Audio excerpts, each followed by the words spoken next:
Hello friends, कैसे हैं आप सभी। उम्मीद है सभी बहुत अच्छे होंगे। मैं भी ठीक हूँ बोल सकते हो, बाकी का भोलेनाथ जी जाने। चलिए, सबको स्वागत है मेरी चैनल प्रेम कहानी में। दिलों का मिलना पार्ट 47 से स्टार्ट करेंगे। कहानी से कहानी यहाँ तक पहुँची थी। आराध्या को धीरे धीरे बेहोश किया गया था उसे।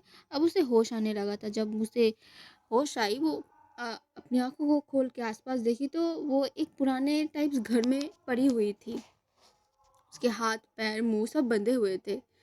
वो सोच ही रही थी सबके बारे में कि कोई उसे ढूंढ भी पाएगा कभी, या फिर वो यही रह जाएगी। आगे क्या होगा, उसकी मम्मी पापा का क्या होगा, सिया क्या ढूंढ पाएगी उसे, वही सोच रही थी। इन बीच उसे कशिश की भी एक बार याद आई थी। इधर सिया और कशिश मिलकर आराध्या को ढूंढने लगे हुए थे। तभी उन्हें इंस्पेक्टर विक्रम उनको इन्फॉर्म करते हैं कि आराध्या जहाँ पे है वो वहाँ उस जगह की लोकेशन उसने भेज दी है कशिश की फ़ोन पे। वो लोग पहुँचे। विक्रम बाद में आ रहा है पीछे पीछे। आगे वैसा ही होता है। इधर आराध्या को महसूस होती है कि उसके पास कोई खड़ी हुई है। कमरे में कोई आई है। जब वो आंखें खोल के देखती है तो वो एक लड़की थी। अब वो उसका फेस नहीं देख पा रही थी, बस बैक साइड से देख रही थी। बाल खुले हुए थे, ब्लैक ब्लेजर जैकेट में पहनी हुई थी उसने। और वो लड़के भी खड़े हुए थे आसपास। वो लड़की लड़की को ही देख रहे थे। तभी उसकी मतलब उसके कान में एक आवाज़ गूंजी थी। आगे चलिए, जानते हैं क्या होता है। उस घर में जो जो भी मौजूद था उस टाइम पे, सबकी नज़र बस दरवाजे पे जाके रुक जाती है, क्योंकि वहाँ जो शख्स खड़ी हुई थी, उसे यहाँ पे किसी ने तो क्या, किसी ने भी मतलब यहाँ पे उसे कोई भी नहीं एक्सपेक्ट कर रहा था वहाँ पे कि ये यहाँ पे आएगी, या फिर कुछ ऐसा भी हो सकता है। और वो ऐसी ही शख्स थी, शायद ही उसे कोई नहीं पहचानता होगा। उनमें से सबसे मतलब सबसे पीछे खड़ा हुआ वो जो लड़का था, वो बोल पड़ता है कि ये कौन है। आ, इसे कहीं तो देखा है, पर अभी याद नहीं आ रहा है। तो दूसरा लड़का भी बताता है कि हाँ, कहीं तो देखा है। उनमें जो लीडर था उनका वो बोल पड़ता है, अरे हरामियो, ये कशिश मेहता है, मुंबई की टॉप बिजनेस वुमेन यहाँ पे खड़ी हुई है। ये यहाँ पे क्या कर रही है। आगे हुआ है तो पीछे खाई खड़ी हुई है। समझ आता है, पता भी है तुम लोगों को कौन है ये। तो सब उसे देखने घूरने लगते सब लड़के वहां पे। सबसे ज्यादा हैरान तो वो लड़की थी, ब्लैक जैकेट वाली लड़की थी। उसकी आंखें मानो विश्वास ही नहीं कर पा रहा है। कुछ गलत ही मतलब उसे यकीन नहीं हो रहा है कि ये आशीष मेहता यहाँ पे क्या कर रही है। कुछ गलत तो नहीं देख रही है। बस वहां पे उस घर में जितने भी लोग, आराध्या खुद भी हैरान थी। उसकी आंखों में मानो क्या बताओ। कशिश एक नज़र सबकी ओर देती है, फिर जल्दी से अराध्या के पास आके आ जाती है। कशिश के पीछे पीछे सिया भी आ जाती है। सिया वहाँ का माहौल देख के डर जाती है, क्योंकि किसी के हाथ में चाकू तो किसी के हाथ में गन जैसा था। और सारे लड़के होते हैं यार, गुंडे टाइप लड़के को देख के पहचान सकते हो। और वो वहाँ का माहौल या वो घर, वो खुद ही में एक डरावनी जगह थी, लग रही थी। ऐसे धीमी सी एक रोशनी बल्ब जल रही थी बस। वो आके कशिश के पीछे खड़ी हो जाती है। कशिश अपने घुटनों पे बैठ जाती है। वो जल्दी से पहले आराध्या की मुंह से वो जो टेप थी वो हटाती है। इधर आराध्या, वो तो बस अपनी आंखों को गराए हुए उसके आगे बैठी हुई शख्स को देख रही थी। मानो वो वो खुद भी यकीन नहीं कर पा रही थी कि कशिश यहाँ आई है उसे ढूंढने के लिए। उसके लिए आई हुई है कशिश यहाँ पे। वो बस आंखों में क्या बोलूँ, एक एक सागर समान विश्वास लेके कशिश की ओर देख रही थी, जिनमें बस एक प्यार ही नज़र आ रही थी उस टाइम पे।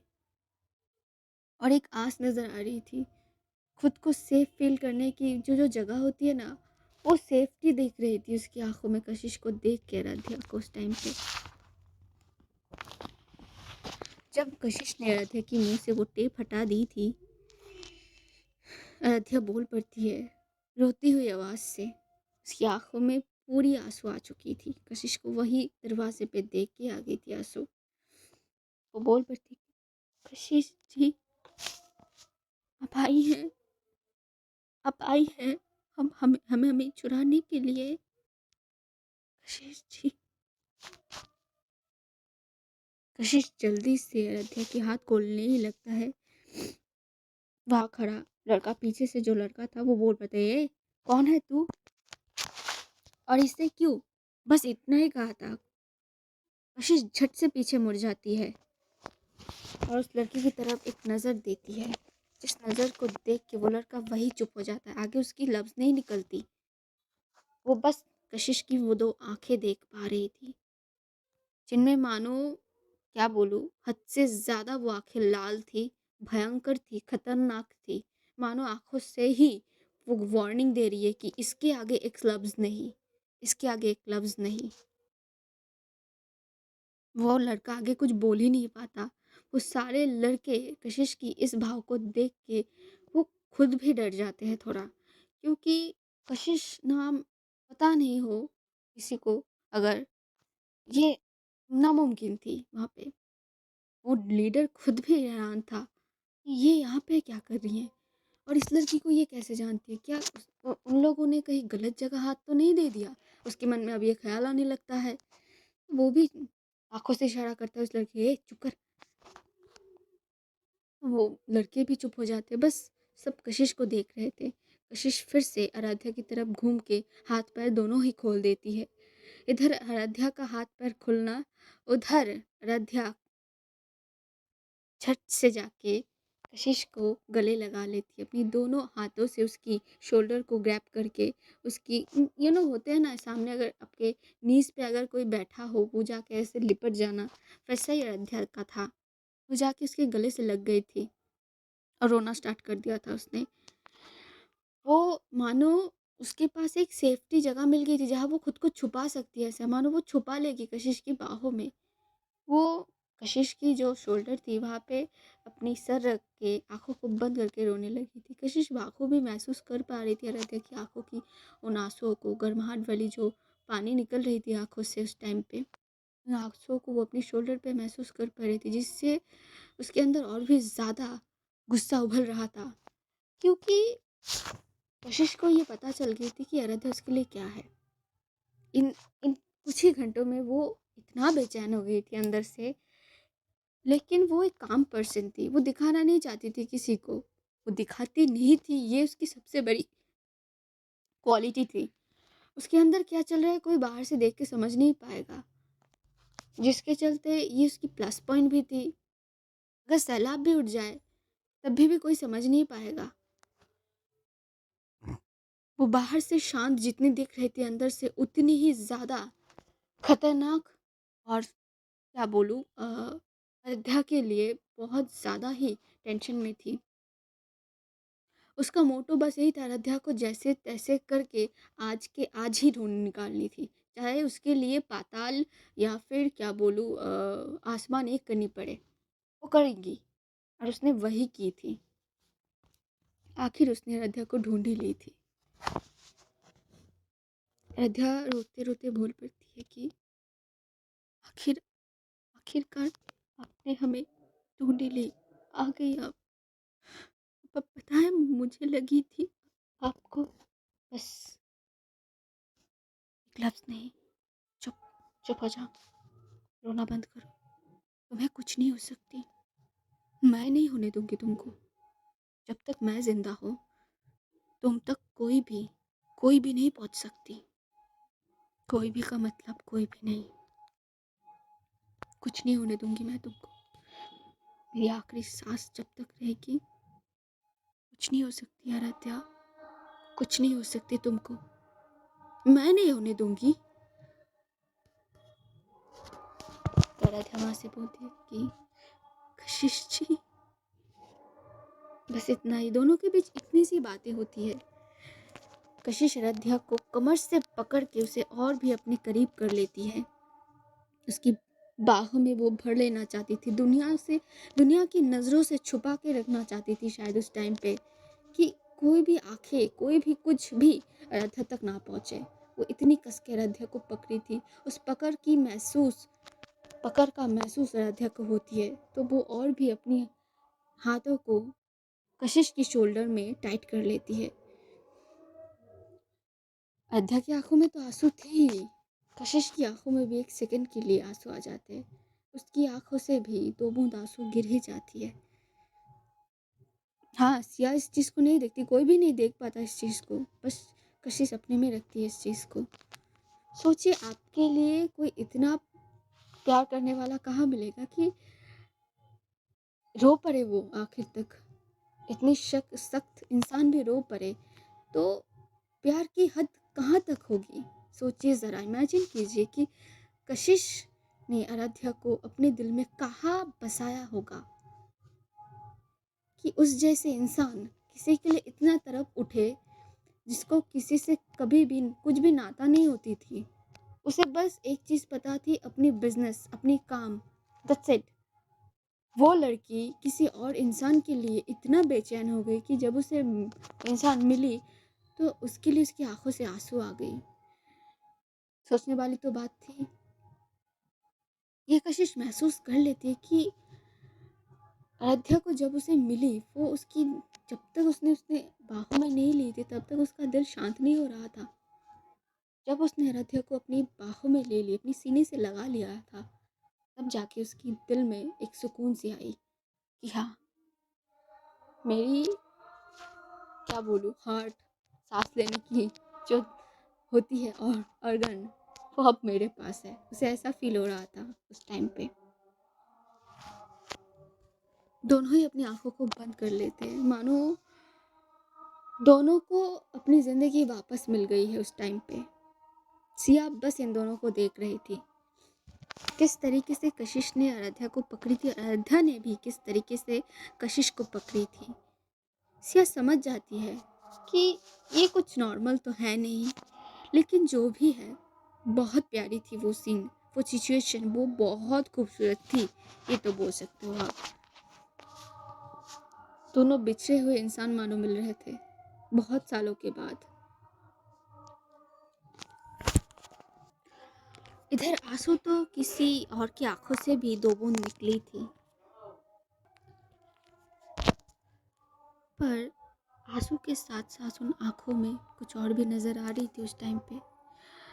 उन आंखों में, पहले उन आंखों में हैरानी थी, लेकिन अब उन आंखों में हैरानी की जगह गुस्से ने जगह बना ली थी।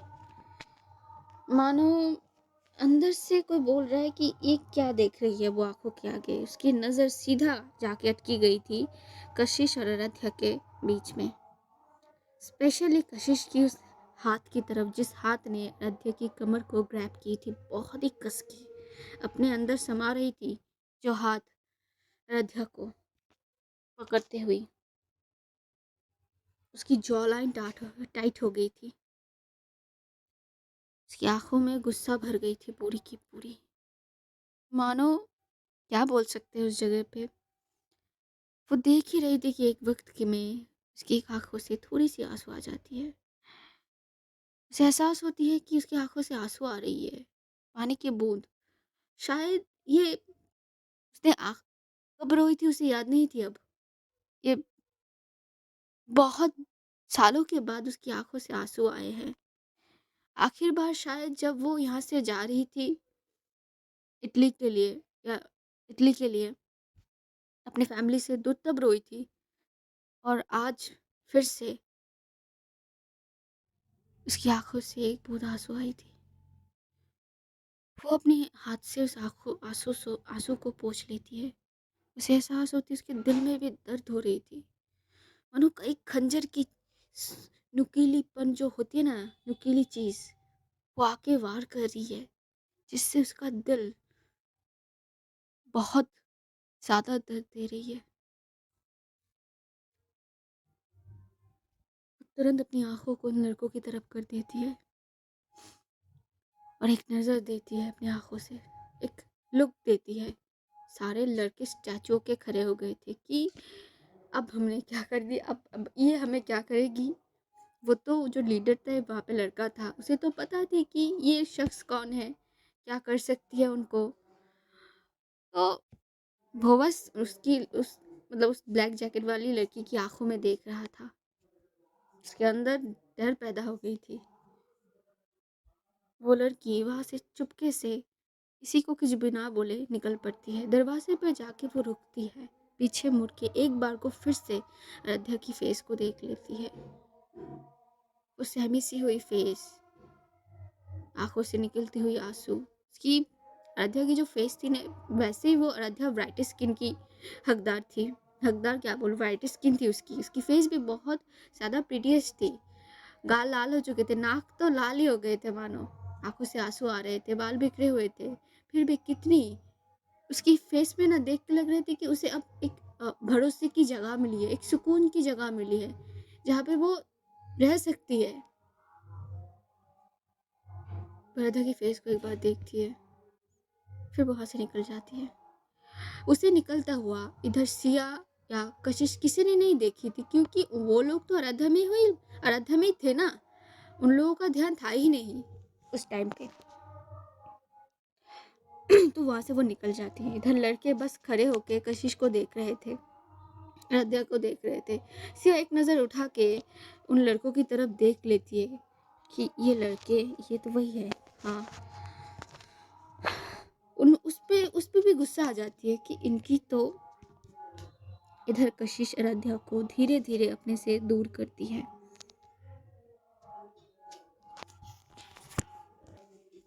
और उसकी फेस को अपनी दोनों हाथों में, बोलते हैं ना, दोनों हाथों से पकड़ लेती है। आंखों से जो आंसू आ रहे थे अपनी दोनों हाथों की थंब से वो पोंछती है और धीरे धीरे उसे खड़ी करती है। आराध्या खड़ी हो जाती है कशिश को पकड़ती हुई। कशिश आराध्या को सिया को पकड़ने के लिए बोल के, मतलब उसे संभालने के लिए दे देती है। फिर वो उन लड़कों की तरफ घूमती है। उनमें से एक लड़का कशिश को देखती है। कशिश की आंखों में मानो ज्वालामुखी था, गुस्से से लाल हो पड़ी थी। वो ये वार्न कर रही थी कि ये लास्ट टाइम है तुम लोगों के लिए। तुम लोगों को शायद पता नहीं है कि तुम लोगों ने किस पे आंखें डाली है, नजर किया है। अब तुम्हें कौन बचाएगी मुझसे। एक लड़का वहाँ पे खड़ा हुआ था, वो जिसके हाथ में चाकू था, वो आगे आता है। कशिश को मारेगा ही कि कशिश के ऊपर वार करेगा। कशिश उस लड़के की हाथ से वो चाकू जब ऐसे सामने देगा, वो चाकू पकड़ लेती है। कशिश अपने हाथों से पकड़ लेती है, एक हाथ से, राइट हैंड से बोल सकती हूँ, पकड़ लेती है। जिसके चलते उसके हाथ में कट लग जाती है और वहां से खून निकलने लगती है। इस चीज को देख के सिया भी दंग रह जाती है। आराध्या मुंह से आवाज कर दी, कशिश जी। कशिश ये सब कुछ नहीं सुनती, वो उस लड़के की तरफ क्रूर नजर से देख रही थी, मानो उस लड़के को वो नहीं छोड़ेगी, वो मार डालेगी, जिंदा गाड़ देगी यहाँ पे। ये उसकी इंटेंशन लग रही थी वहां पे उस टाइम पे। उसके हाथ से जो खून निकल रही, उसे कोई फर्क ही नहीं पड़ रही थी उस टाइम पे। कशिश तो वो लड़के को देख रही थी जिन्होंने आराध्या को पकड़ी थी।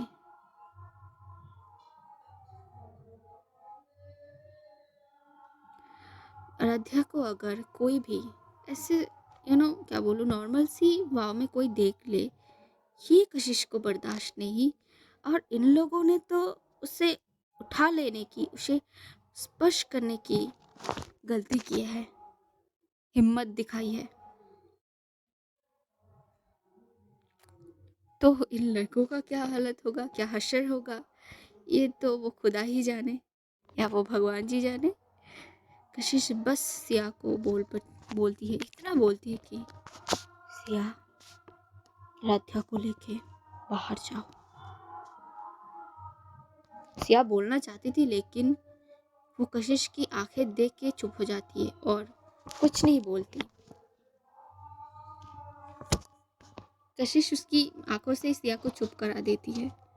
वो आराध्या को अच्छे से पकड़ती है और उसे घर के बाहर ले जाने लगती है। तभी आराध्या बोलती है कि पर वो सिया कशिश सिया बोल पड़ती है कि वो आ जाएंगी। आराध्या तुम चलो मेरे साथ चलो, अच्छे से मुझे पकड़ो अच्छे से, ठीक है, चलो हम बाहर चलते हैं, आ जाएगी मैम, चलो। आराध्या बस एक नज़र कशिश को देख लेती है, उसके हाथ में जो खून निकल रहा था उस चीज़ को वो देखती है, फिर वो धीरे धीरे करके सिया के साथ घर के बाहर निकल जाती है।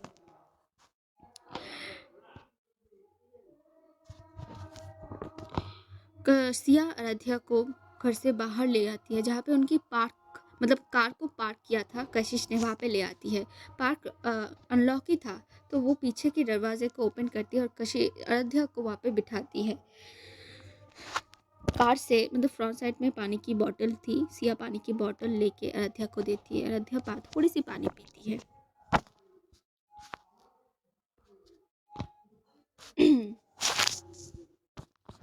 फिर उस बोतल को साइड में रख देती है सिया और बोलती कि आराध्या, आर ओके ना, तुम ठीक हो, देखो मेरी तरफ, देखो देखो इधर देखो। तो सिया आराध्या की फेस को अपनी तरफ घुमाती है। आराध्या की आंखें मानो बेजान से लग रहे थे, उनमें कोई जान ही नहीं बची थी अब। आराध्या सिया की आंखों में देखती है और बोल पड़ती है रोते हुए, सिया आप आई हैं, पता है आप कितना डर गए थे, हमें लगी थी कि आप लोग हमें ढूंढने नहीं पाएंगे, हम कभी भी आपसे मिल नहीं पाएंगे सिया, मम्मी पापा छोटी किसी से नहीं मिल पाएंगे, हम आप लोगों को कभी देख नहीं पाएंगे, आगे क्या होगा हमारा, हम बहुत डर गए हैं सिया, बहुत डर गए हैं।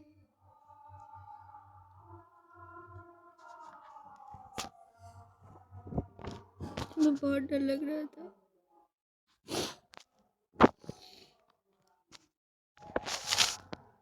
सिया वहाँ पे उसे ऐसे ऐसे बिलखती हुई रोती हुई नहीं देख पाती आराध्या को, वो झट से आराध्या को अपने सीने से लगा लेती है। बोली चुप चुप चुप, बस हम यहाँ पे हैं, देखिए हम देखो तुम देखो, हम सब यहाँ पे हैं, कशिश मैम मैं आ गई ना, अब नहीं रोना, कुछ नहीं होगा, तो है कुछ नहीं होने देंगे हम तुमको, डरो मत, बिल्कुल भी नहीं डरना, तुम तो शेर नहीं हो यार, कैसे इन लोगों से तुमने निपटा, मैंने देखी थी वो थप्पड़ तुमने जो मारी थी ना, सही किया था तुमने, तो आप ब्रेव गर्ल, तुम ऐसे नहीं रो सकती आराध्या, लुक एट मी, सी ऐसे नहीं रोते, ठीक है, बस चुप चुप चुप चुप हो जाओ, रोना बंद करो। पता है जब कशिश मैम को तुम्हारे बारे में पता चला, वो एक सेकंड नहीं लगाई तुम्हें ढूंढने के लिए, उन्होंने पुलिस को इन्फॉर्म की, तुम्हारी जगह की पता की, फिर हमें आ गए, जल्दी से जल्दी तुम्हें ढूंढने की कोशिश कर रहे थे हम, मैंने देखी है उन्हें, तुम्हें ढूंढने के लिए जो उन्होंने एफर्ट्स दिए हैं वो काबिल तारीफ थी। बात तो यही है ना आराध्या की, अगर कशिश मैम आज नहीं होती, पता नहीं हम तुम्हें इतना जल्दी ढूंढ पाते भी या नहीं, वो बहुत अच्छी है, बहुत अच्छी है, देखो उन्होंने तुम्हें ढूंढ ली ना आखिर, तुम्हारे लिए उनकी आंखों में जो फिक्र मैंने देखी है ना, वो काबिल तारीफ थी, लेकिन साथ में एक डर भी थी। अयोध्या अब तक बस सिया की सीने से लगी हुई ये बातें सुन रही थी, और साथ साथ वो हैरान भी थी कि क्या सच में कशिश ने ये सब किया उसके लिए, क्योंकि उस टाइम को देख के, आई नो टाइम का अंदाजा नहीं था उन लोगों को, लेकिन बहुत रात हो गई थी तब तक, उसे लगी नहीं थी कि कशिश को उसके बारे में पता भी चलेगी कुछ, कशिश उसे ढूंढने भी आएगी, और जब सुना इस ऐसी बातें, सिया सिया की वो सीने में अपने सर को उठा के सिया की तरफ देखने लगती है। सिया मुस्कुराती है थोड़ी सी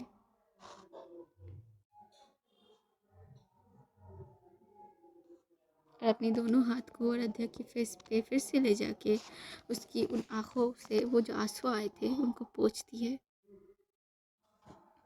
कुछ बाल इधर उसकी फेस के आगे मतलब आँखों के आगे आ रहे थे, उन्हें भी वो पीछे कर देती है और बोल पड़ती है, ऐसे क्या देख रही हो तुम?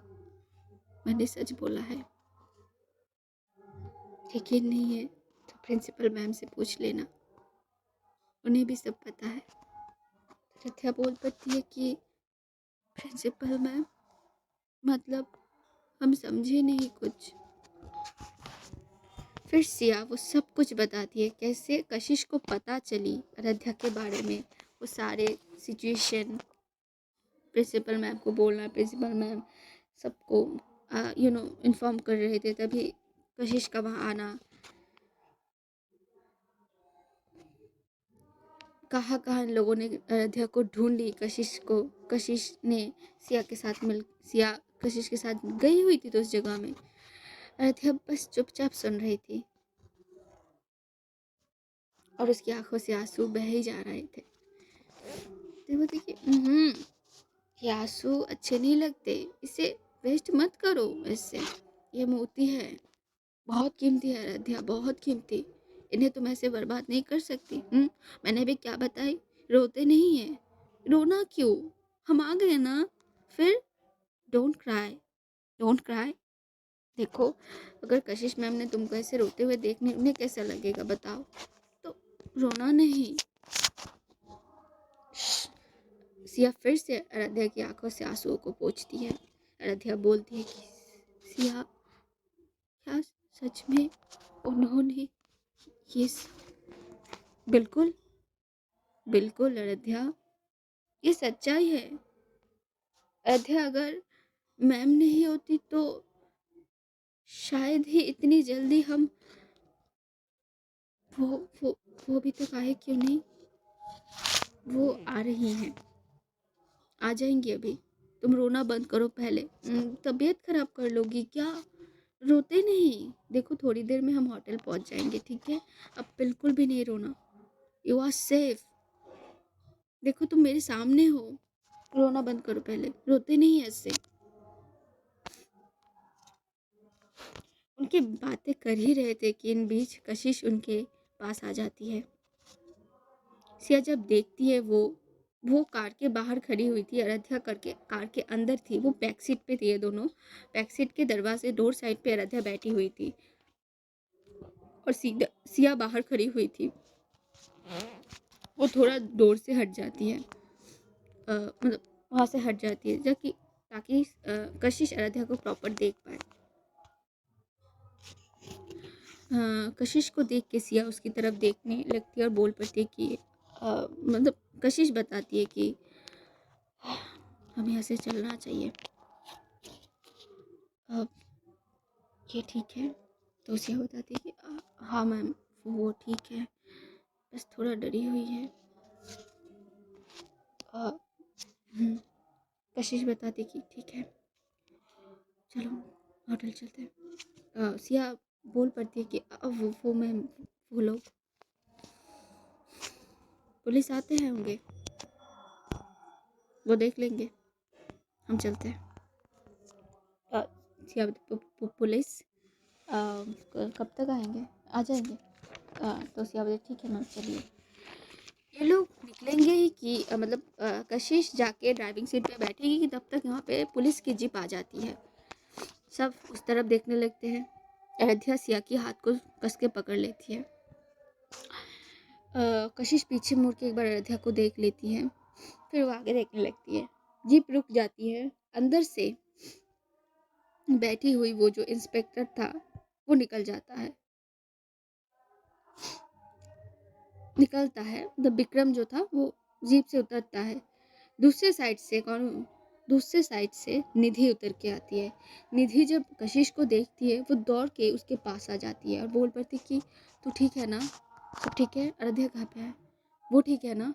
तो कशिश बताती कि वो ठीक है, वो कार में है। तो निधि एक बार को पीछे देख लेती कि हाँ आराध्या कार पे है और उसके साथ में सिया खड़ी हुई है। जब वो देख लेती तो निधि बताती कि थैंक गॉड सब ठीक है। मैंने देर कर दी क्या ना मैम? तो कशिश बताती नहीं नहीं। तो निधि आंखों से कुछ पूछती है जिसके बदले में कशिश भी आंखों से कुछ जवाब देती है। तो निधि बताते कि ओके अभी क्या करना है? तो कशिश बता देती है कि होटल चलते हैं, वो ठीक नहीं है, यहाँ पे रुकना सही भी नहीं होगा, पहले उसे ठीक करना पड़ेगा। इनकी बातों के बीच में इंस्पेक्टर जो विक्रम था वो आ जाता है।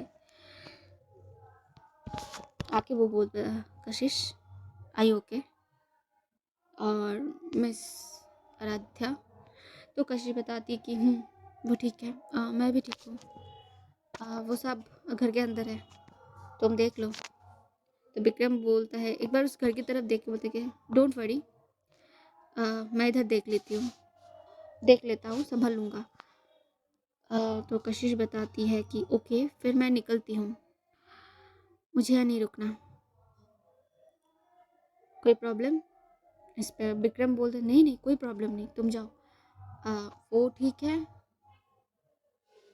हाँ ठीक है, क्या उसे?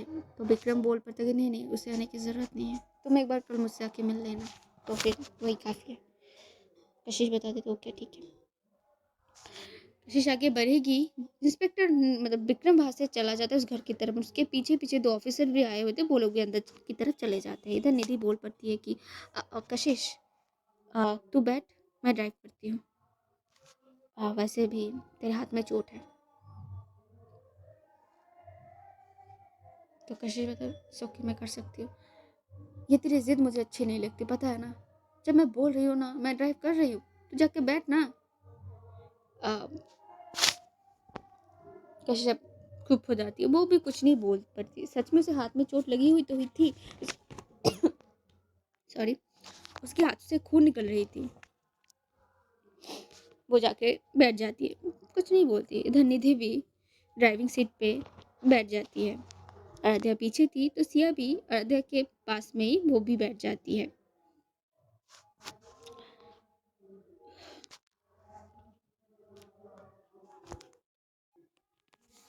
इधर निधि कार को स्टार्ट कर देती है। कशिश एक बार को सामने की जो मिरर होती है उससे आराध्या को देख लेती है। आराध्या सर को नीचे झुकाए हुए बैठी थी, पीछे सिया उसके बगल में थी। निधि भी एक बार को आराध्या को देखती है, फिर उसकी नज़र जाती है आराध्या के बगल में बैठी हुई सिया की तरफ, जो आराध्या को संभल रही थी उस टाइम पे। उसकी फेस पे एक छोटी सी मुस्कुराहट आती है, क्योंकि बहुत दिनों के बाद निधि ने सिया को देखी थी और उसे अच्छी लग रही थी सिया को देख के, क्योंकि उसके मन में भी तो सिया के लिए कुछ ना कुछ तो थी। अब आपको पता ही थी क्या थी वो। यहाँ पे चारों जो शख्स बैठे हुए थे, ये चारों के मन में कुछ ना कुछ फीलिंग्स तब उभर रहे थे। कोई डरा हुआ था, कोई परेशान था, कोई फिक्र में था, तो किसी के दिल में एक क्या बोलूँ सुकून सी मिल रही थी किसी को देख के। चारों फीलिंग्स अलग अलग थे चारों के मन में, लेकिन शायद मन एक ही था, जो किसी के लिए किसी को किसी की मतलब क्या बोलूँ किसी के लिए धड़कता था। यहाँ पे हर एक शख्स का दिल किसी ना किसी के लिए तो धड़कता ही था। आगे वो कार चली जाती है वहां से निकल के। यानी कि कार एक हाईवे की साइड पे खड़ी हुई थी। वो अपनी सीट पे बैठी हुई थी, सर को झुकाए हुए। बहुत शांत थी वो, आज बहुत शांत। ना स्मोकिंग कर रही थी ना ड्रिंक्स कर रही थी। उसकी कार में हमेशा ड्रिंक्स की बोतल या स्मोक करने की सारी चीज़ें मौजूद रहती थी। आज वो कुछ नहीं कर रही थी। जब वो परेशान होती थी या फिर लोनली फील करती थी तो वो ड्रिंक किया करती थी, लेकिन आज वो कुछ नहीं कर रही थी। वो बस शांत बैठी हुई थी कार में। उसकी आंखें आगे बस उस आसमान की उस चाँद की तरफ था। वो एक टक उस चाँद को देख रही थी। उसकी आंखों में बार बार बस आराध्या और कशिश की दोनों गुणों से हक की हुई थी वो आ रहा था। कैसे कशिश ने आराध्या को अपनी बाहों में भरी हुई थी। आराध्या ने भी कितनी आसानी से कशिश की बाहों में सिमट गई थी। बस ये नज़ारा एनी की आंखों के आगे आ रहा था। उसे यकीन नहीं कर पाती वो कि ये क्या था। उसका दिल मानो रो रहा था उस टाइम पे। खून निकल रही थी उसके दिल से, मानो ऐसा लग रहा था। उन खंजरों की वार इतनी ज़्यादा खतरनाक थी, इतनी ज़्यादा तेज थी कि बहुत ज़ोर से उसके दिल में दर्द होती है। वो उस टाइम पे तो वहाँ पे रोई नहीं थी, लेकिन अब कई कई बार में उसकी आंखों से आंसू आ रहे थे। जो उसने बैठी हुई थी वो सीट पे, उसके हाथ उसकी क्या बोलूँ लैप में थी, ऐसे रख दी थी। उस हाथ में गिर रही थी वो आंसू। बहुत क्या बोलूँ, ये बहुत रेयर सीन था कि एनी रो रही हो सकती है, क्योंकि वो ऐसे लड़की थी, वो रोती नहीं थी कभी भी, ज़रूरत नहीं पड़ी थी उसको ज़िंदगी में। ये उसके साथ पहली बार था। वो एक ऐसी लड़की थी कि जिसे आसानी से उसे जो चाहिए था वो मिल जाती थी। अगर नहीं भी मिलती वो छीन लिया करती थी। उसने ज़िंदगी में ऐसे ही जीना सीखा है बचपन से ही। बहुत लाड से बड़ी हुई थी वो। फिर एक एक्सीडेंट हुई थी उसकी ज़िंदगी में, जिसके चलते वो अपनी फैमिली से दूर हो गई थी। लेकिन उसके बाद भी उसकी ज़िंदगी में कभी भी किसी चीज़ की वो कमी महसूस नहीं की थी उसने। उसे जो चाहिए था वो उसने वो हासिल किया है। क्या रहती थी हमेशा। वो कई लड़कियों के साथ रह चुकी है, इंटीमेट हो चुकी है। हर दिन एक नई लड़की के साथ उसका कुछ ना कुछ चलता ही था। हर रात एक लड़की उसके पास रहती थी। लेकिन जब से उसने आराध्या को देखी थी, तब से बोल सकती हो कि वो जब जब कोशिश की थी किसी लड़की के पास जाने की, तब तब उसे आराध्या की वो फेस याद आई थी, वो आँख याद आ जाती थी। तो उसी दिन से वो ऐसे लड़कियों के साथ रहना भी बंद कर दी थी उसने। उसे बस एक चीज़ थी कि वो आराध्या को पाना चाहती थी। आराध्या को वो हासिल करना चाहती थी, जैसे तैसे करके उसकी ज़िंदगी में, उसकी जीने के लिए चाहे या कुछ भी, पूरी ज़िंदगी के लिए, जीवन भर के लिए आराध्या को उसे चाहिए, जिसके चलते वो इंडिया भी आ गई। अब क्या कुछ और भी हो सकती है कशिश आराध्या के रिलेशन में। लेकिन उसे तब याद आ जाती है कि कैसे कशिश ने आराध्या को कमर से ग्रैब की हुई थी, अपने बॉडी पे मानो वो अंदर ले सकती थी, ऐसे पकड़ी हुई थी। ऐसे पकड़ तो वो कुछ और नहीं सोच पाती।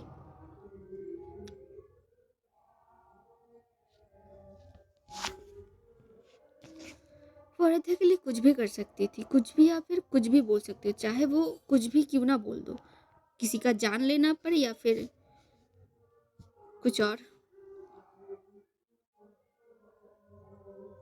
लेकिन उसे विश्वास नहीं हो पाती उस टाइम पे। बोल पड़ती कि बेबी डॉल, क्या मैंने जो देखा आज वो क्या था। क्या तुम्हारी आंखों में मैंने मिस कशिश मेहता के लिए जो देखी है आज, वो क्या था बेबी डॉल। ये बोल के वो थोड़ा रुकती है। नहीं नहीं, ऐसा कुछ नहीं हो सकता है ना बेबी डॉल। तुम ऐसे नहीं कर सकती मेरे साथ, बिल्कुल भी नहीं। तुम मेरी हो, बस मेरी हो। कशिश मेहता। आपके बारे में अब तो पता लगाना पड़ेगा।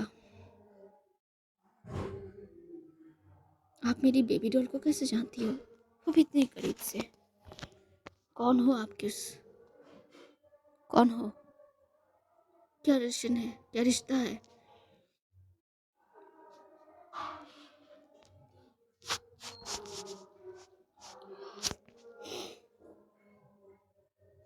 अगर कुछ भी हुआ फिर भी मैं अपनी बेबी डॉल को किसी को नहीं दूंगी, किसी को नहीं, चाहे आप कुछ भी लगो उसके। तब तक मैं सबकी खबर ले लूं।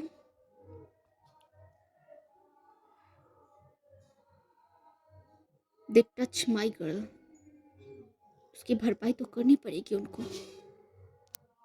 शायद भूल गए हैं वो लोग who I am. Okay wait, ये बोल के एनी अपनी आंखों को पोंछती है। पहले बाहर रखी हुई उसकी जो ड्रिंक्स की बॉटल थी उनमें से एक बॉटल को उठाती है और गटक लेती है पूरा अंदर। वो पूरा गटक लेती है थोड़ी सी देर में। उस बॉटल को वो रोड के साइड में फेंक देती है। फिर वहां से कार लेके वो निकल पड़ती है।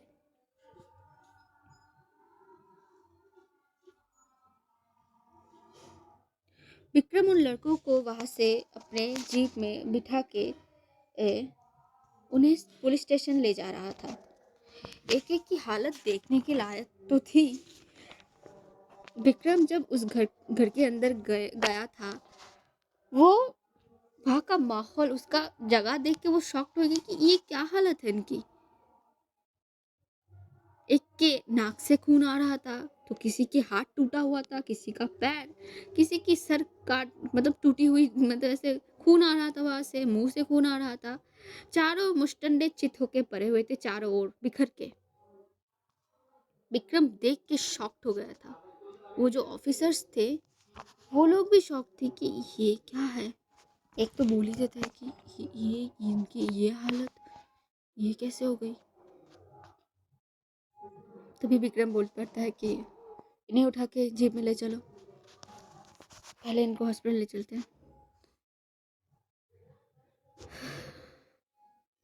जैसे तैसे करके वो दो ऑफिसर्स उन लड़कों को जीप में बिठा देता है। वो लोग वहां से निकल पड़ते हैं। तभी विक्रम ये सब सोच ही रहा था कि कैसे क्या हालत थी। जीप अचानक रुक जाती है,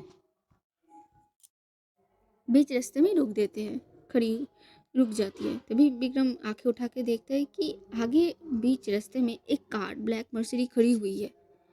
रास्ते पे सुनसान सी सड़क थी। विक्रम बोल पड़ता है कि ये क्या है। तो पास बैठा ऑफिसर भी देखता है। तो विक्रम बोल पड़ता है कि ये किसकी कार है, क्या पागल इंसान है कोई, बीच रास्ते पे कौन कार खड़ी करता है। ये बोल के विक्रम अपनी जीप से उतरने लगता है। उधर से वो एक ऑफिसर भी उतरने लगता है, क्योंकि एक ऑफिसर तो पीछे था इन लड़कों को।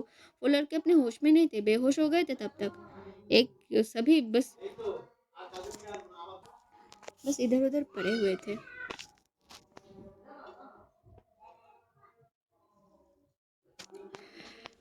विक्रम कार की मतलब कार के पास आ जाता है। वो झांकने की कोशिश करता है विंडो से कि कार के अंदर कोई है या भी नहीं। वो देखने, लेकिन वो कोई कोई भी नहीं था कार के अंदर, बस खाली पड़ा हुआ था कार। तभी अचानक उसके सर के पीछे से किसी भारी चीज से कोई वार करता है। विक्रम वही खड़ा होकर बेहोश हो जाता है। उस ऑफिसर की भी वही हालत थी। विक्रम पीछे भी नहीं मुड़ पाता, वही वो गिर पड़ता है, वो ऑफिसर भी। कशिश बार बार कार की सामने वाली लगा हुआ मिरर से पीछे देख रही थी बैठी हुई आराध्या को। आराध्या अपनी सर को सिया के शोल्डर पे रख के बैठी हुई थी और सिया के हाथ को कस के पकड़ी हुई थी। कशिश को आराध्या का ये भाव नॉर्मल नहीं लगती। जो टाइम पे वो जो ये मूत हुई वो नॉर्मल नहीं थी। उसे आराध्या की बात करनी थी, उसे फिक्र होने लगती आराध्या की। पर यहाँ पे सिया और निधि दोनों ही थे। वो सोच रही थी कि क्या करें, होटल पे जाके वो बात करेगी, ये वो सोच रही थी अपने मन में। फिर वो सामने की मिरर से आराध्या को देखने लगती है। निधि ये बात को नोट कर चुकी थी। जब निधि को कशिश ने कल कॉल करके ये बोला कि रात को, मतलब कल तो हो ही चुका था क्योंकि अभी वो टाइम गुजर चुका था। निधि को ये बताया कि आराध्या को कुछ लड़के उठा ले गए थे। उस टाइम पे कशिश की आवाज़ सुन के निधि सब समझ गई थी। वो बोल पड़ती है कि ठीक है, मैं इंस्पेक्टर के साथ आती हूँ, तू जा, मैं आती हूँ।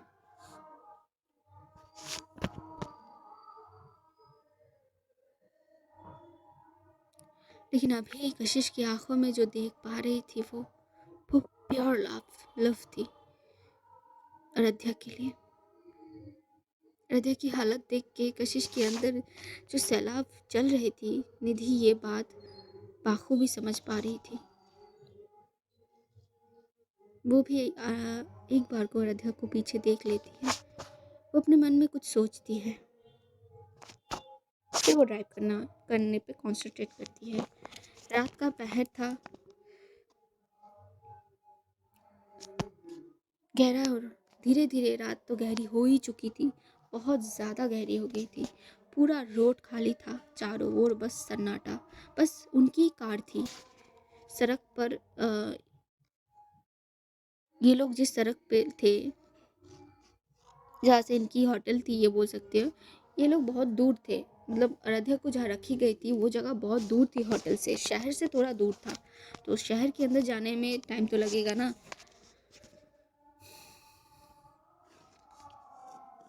सिया बस अपनी सबसे अच्छी दोस्त को संभल रही थी बैठ के। अयोध्या उसकी बस दोस्त नहीं थी, उसकी बहन थी, उसकी फैमिली थी। जब से वो अपनी फैमिली से दूर रहने लगी थी, उसे एक खालीपन महसूस होता था हमेशा। लेकिन जिस दिन से अयोध्या के साथ उसकी बॉन्डिंग हुई, तब से उसे कभी एहसास भी नहीं हुआ कि वो अपनी फैमिली से दूर है, क्योंकि उसकी फैमिली, उसकी बहन, उसकी फ्रेंड, सब कुछ अयोध्या ही हो गई थी मानो। अयोध्या की फैमिली भी काफ़ी अच्छी थी, जिन्होंने सिया को कभी ये फील नहीं होने दी कि वो बाहर से कोई है। कभी नहीं। स्पेशली अयोध्या के मम्मी पापा दोनों ही, वो सिया को बहुत प्यार करते थे, बहुत ज़्यादा विश्वास करते थे। वो अयोध्या की तरफ एक बार देखती है। अयोध्या सहमी हुई थी, चुपचाप बस वो आँखों को बंद कर ली थी। तब तक अयोध्या ने लिपटी हुई थी सिया से। सिया और भी ज़्यादा कस के अपनी दोस्त को अपनी बाहों में भर लेती है। अयोध्या की आंखों में भी आंसू थी, साथ साथ सिया की आंखों में भी आंसू था।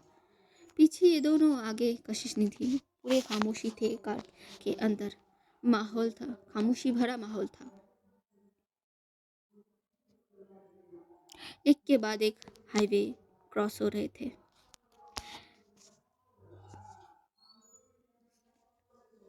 सड़कों पे जो स्ट्रीट लाइट होती है ना, ऐसे लगे हुए रहते हैं, एक के बाद एक। उसकी जो लाइटिंग थी वो कार के ऊपर पड़ रही थी, कभी कभी आंखों में गिर रही थी, फ्लैश हो रही थी, फिर अंधेरा हो रहा था। ऐसे करके ही ये लोग कुछ घंटे बाद ही, कुछ नहीं बोलूँगी, 1 घंटा शायद लगा होगा इन लोग को वहाँ से आने में, ये लोग होटल पहुँच चुके थे। पूरा होटल भी शांत था। अब इतनी रात गए, कौन ही जगह रहेगा।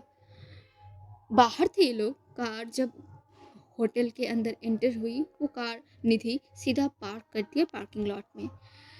निधि एक बार घड़ी में टाइम देख लेती है कि 3 बज रहे हैं अभी। निधि कार को पार्क करती है, खड़ी कर देती है होटल में। फिर वो चारों ओर एक बार देख लेती है और बोल पड़ती है आगे कि कशिश। कशिश सर को नीचे झुकाई हुई थी, वो सर को ऊपर उठाती है। हाँ, पहुँच गए क्या हम? तो निधि बताती है कि हाँ, हम पहुँच गए हैं, लगता है सब सो रहे हैं, चल उतरते हैं। वो मेरे से, मतलब वो पीछे देख के बोल पड़ती है कि मिस, आप अयोध्या को लेके। जब निधि की आवाज़ सिया सुनती है, वो बोल पड़ती है कि हाँ हाँ हाँ, मैं उतरती हूँ। अयोध्या, अयोध्या। अयोध्या धीरे धीरे अपनी आंखों को खोलती है, सिया की शोल्डर से अपने सर को उठा लेती है और आसपास देखने लगती है। तब सिया बोल पड़ती है कि हम पहुंच गए हैं। देखो होटल आ गए हम, चलो चलते हैं। अयोध्या धीरे से बोल पड़ती है कि चलिए। ये बोल के सिया पहले उतरती है, फिर अयोध्या को वो कार से उतरती है धीरे धीरे। अयोध्या भी बाहर आ जाती है। तब तक निधि और कशिश कार के बाहर आ चुके थे। ये दोनों आगे ही बढ़े थे होटल के अंदर जाने के लिए। पार्किंग से ये दोनों, मतलब सिया, अयोध्या, चारों बाहर आ जाते हैं। होटल के अंदर जाएंगे कि कशिश पीछे से बोल पड़ती है कि आप सिया, तो सिया रुक जाती है, वो पीछे मुड़ के देखती है कि कशिश उसे ही देख रही है, वो बोल पड़ती कि हाँ मैम, बोलिए। तो कशिश बताती कि मुझे आराध्या से बातें करनी है, यू नो। आगे सिया क्या ही बोलेगी, वो चुप हो जाती है उस टाइम पे। क्या बोल सकते थे, निधि भी चुप हो गई थी। उसने भी तो यही सोची थी कि इन दोनों को बातें करने का टाइम देना चाहिए। कशिश आराध्या से अगर थोड़ी बातें कर ले, शायद आराध्या नॉर्मल हो सकती है, वो यही सोची थी। अब कशिश के मन में भी यही था, तो कशिश ने जाहिर की थी। सिया आगे बोल पड़ती कि पर मैम वो, कशिश बोल देती है कि डोंट वरी, मैं हूँ, मैं संभाल लूँगी, टेंशन मत लो, तुम जाओ, जाके थोड़ा रेस्ट कर लो, मैं हूँ यहाँ पे उसके साथ। जब आराध्या कशिश की मुंह से उसका नाम सुनती है, तो वो जाते जाते रुक जाती है, वो पीछे नहीं मुड़ती, वो ऐसे आगे खड़ी होके बस खड़ी हो जाती है। कशिश पीछे मुड़ के निधि की तरफ देखते हुए बोलती कि निधि, ये मेरी रूम कीज है, तो मेरे कमरे में चली जाओ। तो निधि बोल पड़ती है कि ओके, ध्यान से। ये बोल के निधि वहाँ से चली जाती है। इधर सिया भी अब रुक के क्या करेगी, वो एक बार आराध्या को देख लेती है और फिर से कशिश को देख के बोलती कि ओके मैम, देख लीजिएगा आप थोड़ा। तो कशिश आंखों से इशारा कर देती कि डोंट वरी, मैं हूँ, मैं देख लेती हूँ। तो सिया भी वहाँ से निकल पड़ती है। आज के लिए बहुत हो गया, मैंने बहुत बड़ा वाला एक एपिसोड दिया है। मैं उम्मीद करती हूँ कि आप लोगों को ये अच्छी लगे। आप देखने मज़ेदार होंगे कि क्या होता है इन दोनों के बीच में, क्या आराध्या को कशिश नॉर्मल कर पाती है। अब तो नए सुबह का इंतज़ार है। चलिए, नेक्स्ट भाग में कुछ आ जाएगा, शायद वो आप लोगों को अच्छी लगे, पता नहीं। आजकल आप लोग तो सुनते ही नहीं हो मेरा, मुझे ऐसा लगता है। छोड़िए, कुछ भी बोल लूँ मैं, आप थोड़ी सुनेंगे मेरी बातें, फिर भी मैं बोल देती हूँ। आज इतना रखूँगी। अगर मेरी स्टोरी अच्छी लग रही है तो लाइक करो, कमेंट्स करो, शेयर करो, और अगर मेरे चैनल पे नए हो सब्सक्राइब करो। मेरी आवाज़ को पहली बार सुन रहे हो तो सब्सक्राइब करो, बस इतना ही। आगे आप लोगों की मर्जी। सब अपना ध्यान रखिएगा, स्वस्थ रहिएगा, अपने फैमिली मेम्बर को स्वस्थ रखिए। कोशिश कीजिए अपने आसपास जितने भी लोग हैं उनको आपके किसी भी काम से हानि ना पहुँचे। बस इतना ही, चलिए बाय बाय।